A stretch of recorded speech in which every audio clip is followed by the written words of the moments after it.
Good morning to all of you. बेटा आज हम अपनी एक्सरसाइज 5.1 करेंगे। इस एक्सरसाइज के पहले 6 क्वेश्चन हम लाइव क्लास में समझा चुके हैं। एक बार मैं इनको दोबारा से जल्दी जल्दी रिपीट करूंगा बेटा, ठीक है ना। जल्दी से आपने क्या करना है, फर्स्ट क्वेश्चन में क्या करना है 5.1 के आपको एक अलजेब्रिक एक्सप्रेशन बनानी है जो आपके पास गिवन कंडीशन है उनका यूज़ करके, ठीक है। तो आपके पास फर्स्ट कंडीशन है 6 मोर देन थ्राइस ए नंबर x।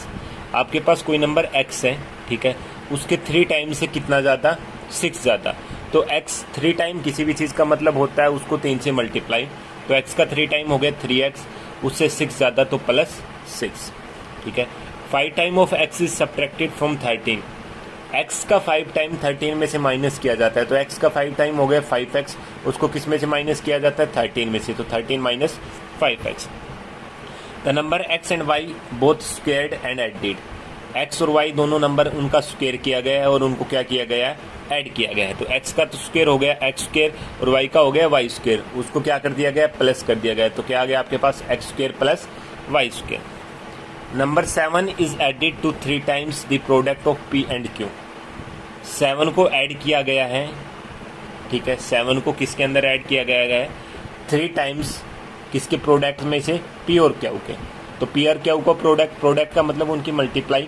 तो p और q की मल्टीप्लाई p q आ गई आपके पास, इनका 3 टाइम तो 3pq हो गया आपके पास। इसमें कितना ऐड किया गया है 7, तो 3pq प्लस 7, ठीक है।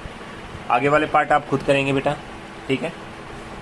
क्वेश्चन नंबर सेकंड है आपके पास, एक टैक्सी है वो पर किलोमीटर 9 रुपीज़ लेती है, ठीक है, और इसका एक फिक्स चार्ज है 50 रुपये की। कम से कम वो 50 तो लेगी ही, चाहे आप कितने भी दूर जाओ। उसके अलावा उसका पर किलोमीटर चार्ज है, ठीक है। तो आपने टोटल चार्ज निकालना है और वो उस टैक्सी को कितने किलोमीटर के लिए हायर किया गया है, मतलब किराए पे लिया गया है x किलोमीटर के लिए। तो टैक्सी चार्जेस पर किलोमीटर 9 रुपीज़। टैक्सी हायर्ड कितने किलोमीटर के लिए की गई है, x। तो taxi charges for x kilometre, 1 kilometre का 9 रुपीज़ है तो x का कितना हो जाएगा 9x। फिक्स चार्ज कितना है 50 रुपीज़। तो टोटल चार्ज कितना हो गया, टोटल जो उसका फिक्स चार्ज है प्लस उसमें जितना डिस्टेंस का टोटल किराया है, तो x किलोमीटर डिस्टेंस का टोटल किराया है 9x प्लस फिक्स चार्ज, तो 9x प्लस 50 हो जाएगा आपके पास, ठीक है। इसके बाद थर्ड में आपके पास टर्म दे रखी है, आपने अलजेब्रिक इक्वेशन बनानी है। तो टर्म्स की कंडीशन, टर्म्स हमने क्या बताई थी बेटा, टर्म्स क्या होती है आपके पास, जो प्लस या माइनस साइन से अलग होती है वो क्या होती है, टर्म्स। अब जब हम टर्म्स को कंबाइन कर देते हैं तो आपके पास क्या बन जाती है, अलजेब्रिक इक्वेशन। तो 5a माइनस 3b और c है, इनको कंबाइन किया तो आपके पास 5a माइनस का 3b प्लस का c आ गया, ठीक है। फिर है आपके पास x स्क्वायर माइनस 5x 6, तो इनको कंबाइन किया तो हो गया आपके पास x स्क्वायर माइनस का 5x प्लस का 6, ठीक है। ऐसे ही नेक्स्ट है आप कर लोगे बेटा। अब आपके पास फोर्थ में अलजेब्रिक इक्वेशन दे रखी है, आपने क्या बनानी है, टर्म निकालनी है। तो टर्म प्लस या माइनस से अलग होती है। तो इक्वेशन है आपके पास 3 माइनस 7x, तो इसमें 2 टर्म हो गई, एक तो 3 हो गई, एक माइनस का 7x हो गई। इसके बाद सेकंड है आपके पास 2 माइनस 5a प्लस 3/2b। तो आपके पास टर्म्स प्लस माइनस साइन से, तो एक तो 2 हो गया, एक माइनस 5a हो गई, एक हो गई 3/2b। ये आपके पास 3 टर्म हो गई, ठीक है। ऐसे इसका थर्ड पार्ट है, आप कर लेना बेटा। क्वेश्चन नंबर 5 में आपके पास एक्सप्रेशन दे रखी है, ठीक है, अलजेब्रिक एक्सप्रेशन, ठीक है। उसमें से टर्म्स अलग करनी है, कर दोगे, और फैक्टर अलग करने। तो आपके पास फर्स्ट है माइनस का 4x प्लस का 5y। तो इसमें टर्म कौन सी हो गई, माइनस 4x और 5y 2 टर्म हो गई। अब फैक्टर, तो माइनस 4x किस से बना है, तो माइनस का 4 है इसमें और एक क्या है x। 5y किससे बना है, तो 5 है इसमें, एक क्या है y। ऐसी सेकंड है xy plus 2x square y। तो कितनी टर्म हो गई, एक तो xy हो गई, एक हो गई 2x स्क्वेयर y, 2 टर्म हो गई। xy किस से बना है, एक x और एक y से। 2x स्क्वेयर y, एक तो 2 हो गया, x स्क्वेयर का मतलब x कितनी बार मल्टीप्लाई है खुद से, 2 बार, तो xx, y स्क्वेयर सेम वैसे ही y, ठीक है। ऐसे इसका थर्ड पार्ट है, आप कर लेना बेटा इसके थर्ड पार्ट को भी, ठीक है, क्योंकि ये क्वेश्चन हमने करवा दिए थे बेटा, जो लाइव क्लास हुई थी आपकी उसमें हमने समझा दिए थे क्वेश्चन। इसके बाद ट्री डायग्राम मेथड से इनको फैक्टराइज करना है, बिल्कुल वैसे ही है। सबसे पहले टर्म्स को अलग करेंगे, फिर फैक्टर करेंगे। 8x प्लस 3y स्क्वायर, इसमें कितनी टर्म है, 2, 8x 3y स्क्वायर, ये हो गई आपके पास, ठीक है।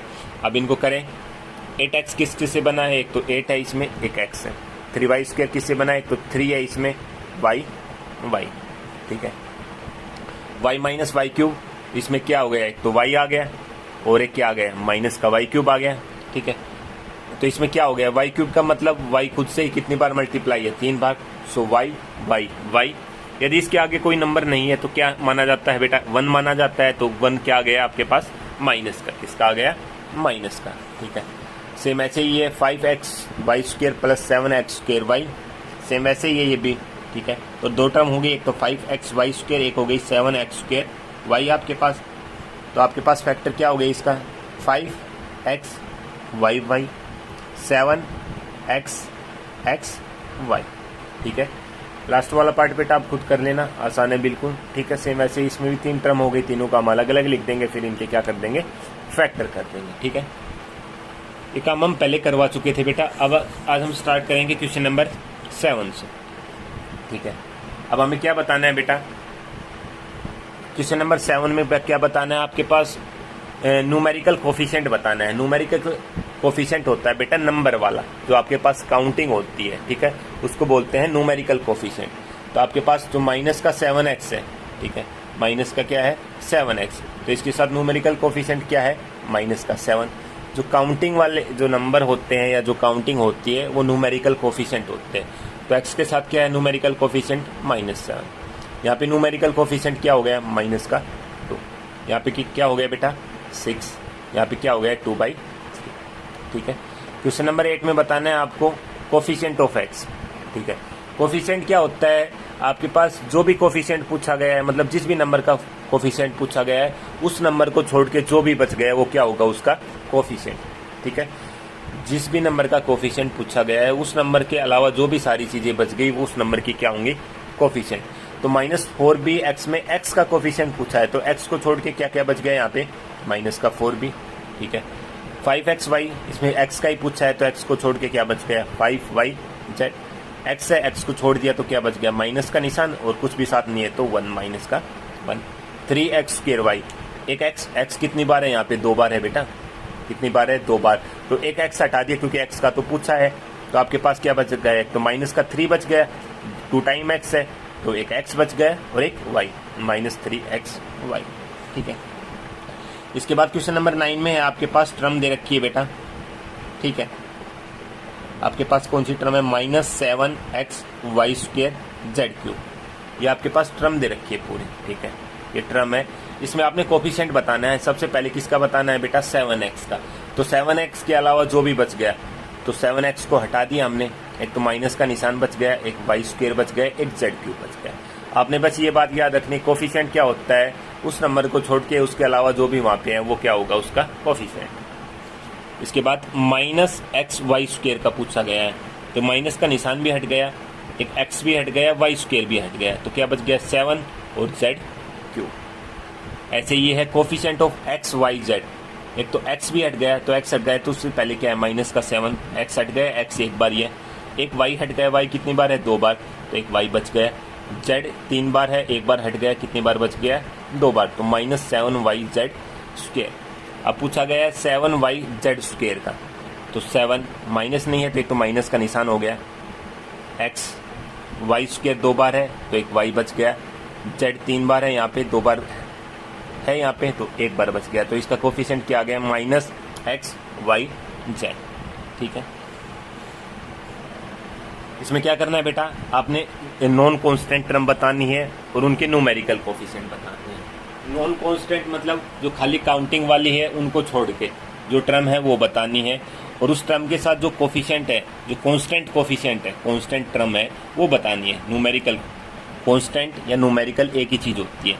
तो आपके पास 3 - 7x, ये तो क्या हो गई? कांस्टेंट टर्म हो गई ना भाई, काउंटिंग है ओनली, बट ये वेरिएबल है, इसके साथ 7 है, तो आपने नॉन कांस्टेंट वाली बतानी है, तो नॉन कांस्टेंट वाली है -7x, ठीक है। अब इसके साथ जो न्यूमेरिकल कोफिशिएंट है, न्यूमेरिकल मतलब काउंटिंग, तो काउंटिंग में क्या है? इसके साथ -7। नेक्स्ट आपके पास 1 + 2x - 3x², क्या है आपके पास?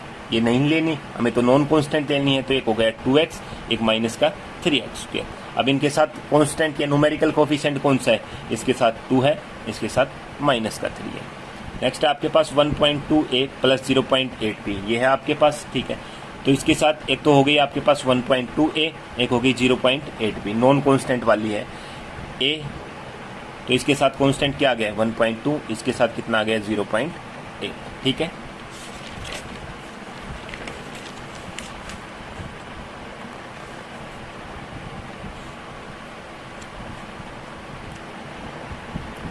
आपके पास 11th में एक्सप्रेशन दे रखी है बेटा एल्जेब्रिक, ठीक है। उसमें टर्म पूछी है x की और उसका कोफिशिएंट पूछा गया है, ठीक है। x वाली टर्म निकालनी है, मतलब जिस टर्म में x साथ है वो लिखनी है, फिर उसका कोफिशिएंट बताना है। तो आपके पास 13y² माइनस का 8xy है, तो x किसके साथ है, इसके साथ, तो x वाली टर्म कौन सी हो गई -8xy। अब इसका कोफिशिएंट पूछा है, तो कोफिशिएंट क्या है, x को छोड़ के जो बच गया, तो x को हटा दिया, क्या बच गया -8y। 7x x है, एक ये हो गई -xy², ये दोनों है, दोनों के साथ x है। अब कोफिशिएंट x को छोड़ दिया तो क्या बच गया 7, x को छोड़ दिया तो एक तो माइनस का निशान बच गया, एक y² बच गया, ठीक है। 5 माइनस का 7xyz प्लस 4x²y, ठीक है। तो आपके पास 7xy, क्योंकि x वाली जिसके साथ x है वही बतानी है, तो एक तो माइनस का 7xyz हो गई, एक हो गई 4x²y, ठीक है।